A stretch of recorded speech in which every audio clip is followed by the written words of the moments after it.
Alright, I've got a bit further with all this. The customer provided this super awesome tool, which is 3 sort of threaded hex bolts through this plate. That lines up with the screw holes in the side casing. You put the tool in a bench vise and you twist the motor and it will unscrew the side casing, which is so handy. Then I took off this axle nut that was holding the cassette tower side on, and then this one also. And now we've got into the motor, which is excellent. So there's the clutch assembly, looks to be on this side. No, I think that's the cassette tower side, sorry. On there, which is what we've got a replacement for, I think. Yeah, that looks like that. Then a ring gear.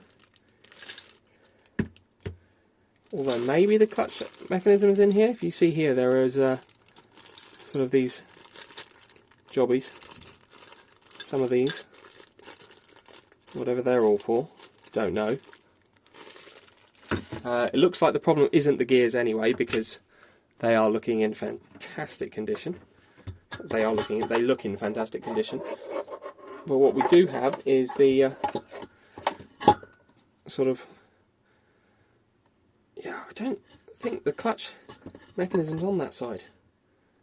Can't be, that's all solid, unless it's further in. We shall see. Anyway, there's that side. This is all new to me. This is, I think it's a SWYTCH motor. So those screws go onto this plate here, which, yeah, look, that is the clutch assembly there, I think. God, I don't know. Those screws go through and hold this steady to the side cover. Pass. It's off, anyway. That's the important thing here. Next up, it wasn't damaged in shipping. This has been done to sort of just allow it to all work and stuff. All a bit bizarre, but whatever. To fit the customer's bike, they've cut through the axle there and just left a piece of axle on here. It's all very weird. Let's have this cable tie off, and that should then mean we can pull that off. That seal's come out. We can get a look in there. I'm not 100% sure how to. I think we're going to have to do quite a lot of disassembly on this.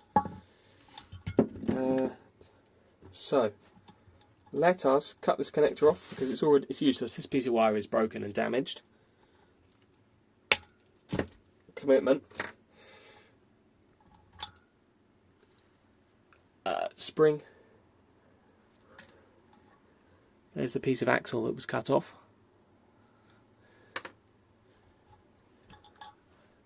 Axle nut cover.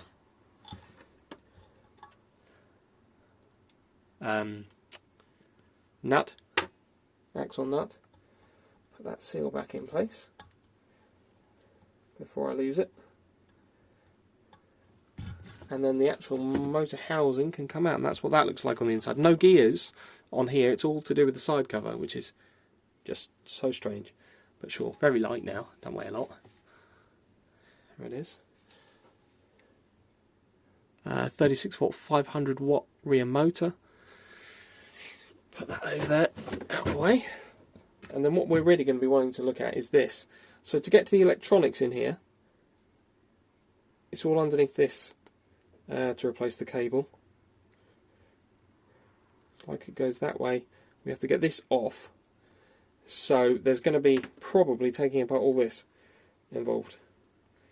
Yeah, because there are screws underneath the gears as well. You can see them just hiding there, which will be great fun. I'm going to put this in the vise, I think, for this, which will mean pointing you that way. And there's going to be just lots of disassembly to be done.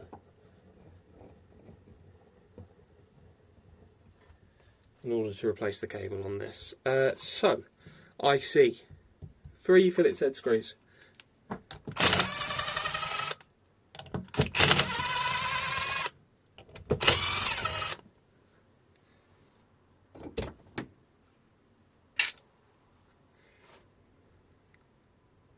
Does that just pull off then?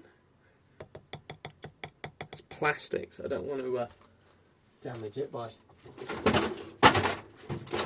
prying too hard or anything. Let's just have a little gentle go. Oh, there it goes. That's just held in by lots of grease. Nice clean grease though. There's a little thrust bearing on here which we don't want to fall out, so that's something to be mindful of. That rides on this here. Oh, there's lots of little spaces. Oh god. So there's that piece. Don't lose that. Then hopefully the gears should just pull off. There they go. As the gears pull off, they spin because they're sort of cut radially or axially or whatever. There's more thrust bearings on here, and a washer there. That's one.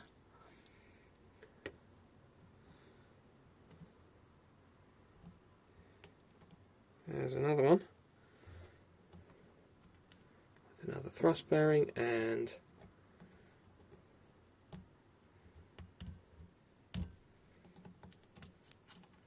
another washer. And we've got this bad boy. Ow! Which is just, of course, not going to come off without a fight. Hopefully, get that in the screw hole and just, there you go, pry up on it a tiny bit. And then I just need a little convincing. Again, thrust bearing, washer.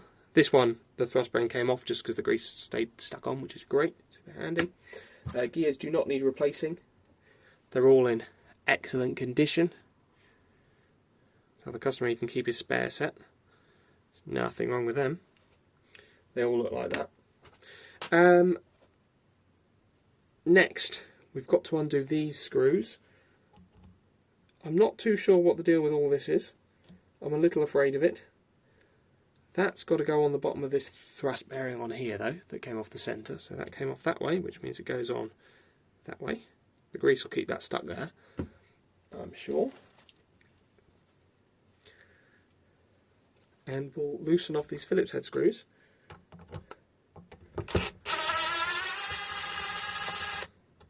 And hopefully we get to the actual motor soon. They're quite long.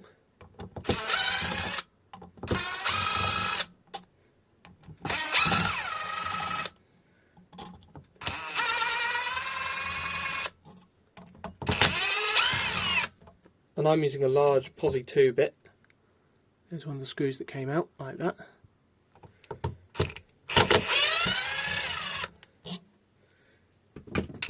That's all those. Not too sure what happens next. Hopefully this piece comes off something. This piece and this piece are what I want to detach now. So this looks like the stator housing, and that's some kind of back cover piece. This gear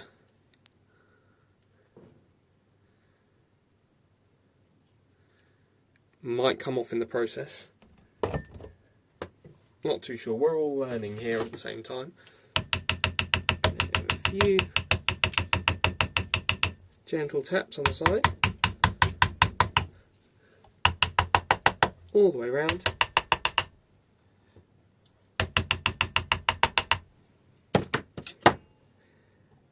Go for a bit of gentle prying. Oh, we have movement.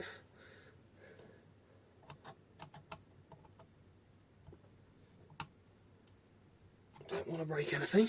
Be nice and careful. Nice and gentle.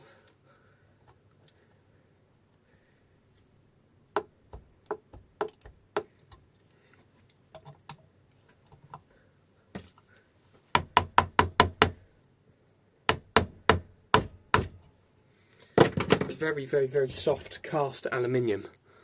This, you can see the stator in there, those laminations. Hopefully it just keeps coming. Just keeping an eye on this gear because I'm guessing it's going to want to remove itself soon.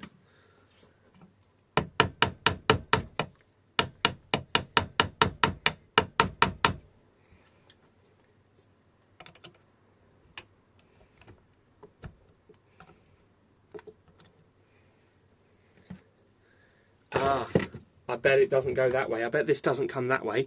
I bet this comes that way, which might mean undoing these. And there might be a circlip or something underneath.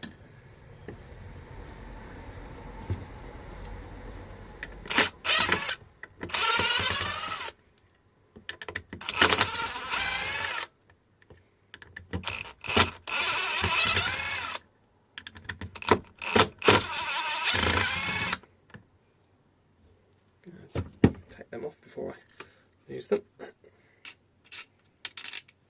In a little tray.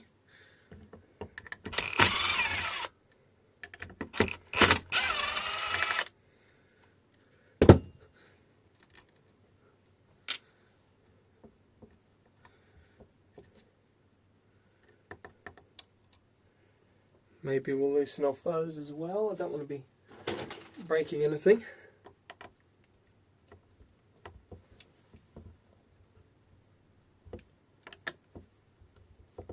There's one.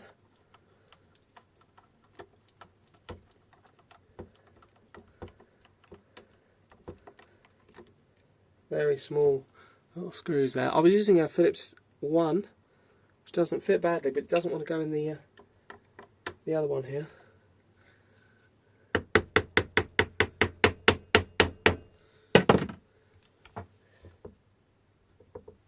Oh no, there it goes. Very tight, that screw.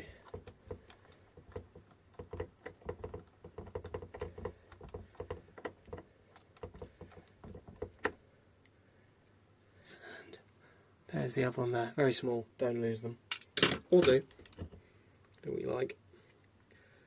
Alright, so let's have another go at that with that removed and see where we get.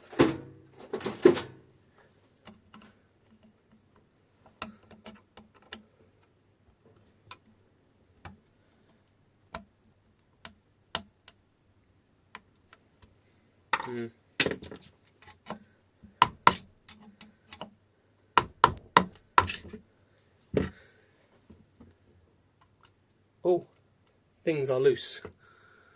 Something's loose on something. Right, look, that's loose now.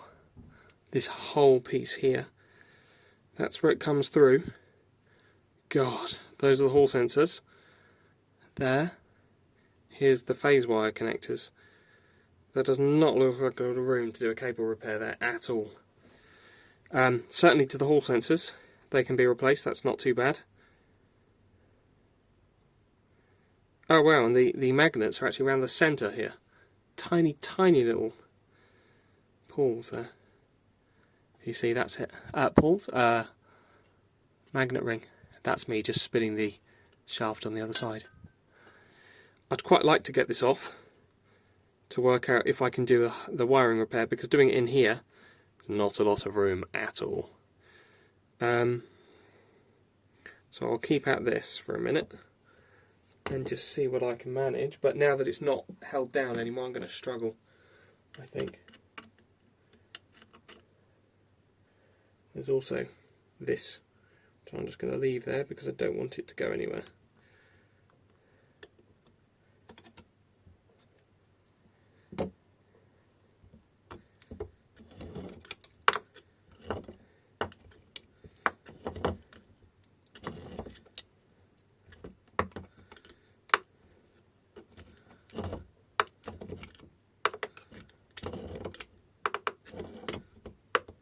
Just working my way around, nice and slowly. Don't want to stress anything. If I feel it binding, I'm going to stop and do it again. I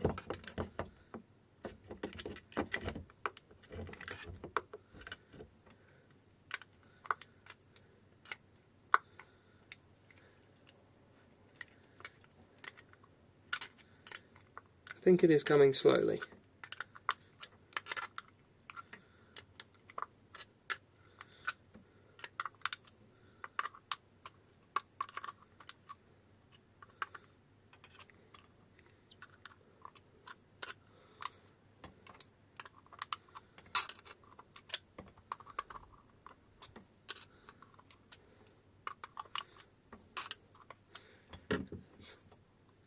very slowly.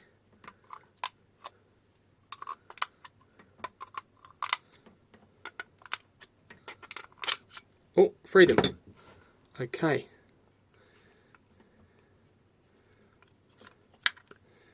Right, there's not a lot of room to do a cable repair there, but it does look possible. So here's the tiny little stator in there. Very cool. And I think I'll just about have enough room, because these cables are, yeah, I think I can get to it here. It's the way that they're wrapped around the coils. You just need to be careful that you rewrap them, otherwise everything will start shorting on here, where this is so close to this. If you don't retie them with something, the cables might lift away, and you'll really struggle then. You'll hear this funny noise when the motor's running and it'll short. Another little bearing in there, we've got a 608Z bearing in there, or it's a Z809. One of the two. Don't know which way up you're supposed to read it. Looks more like a 9 than a 6, but who knows.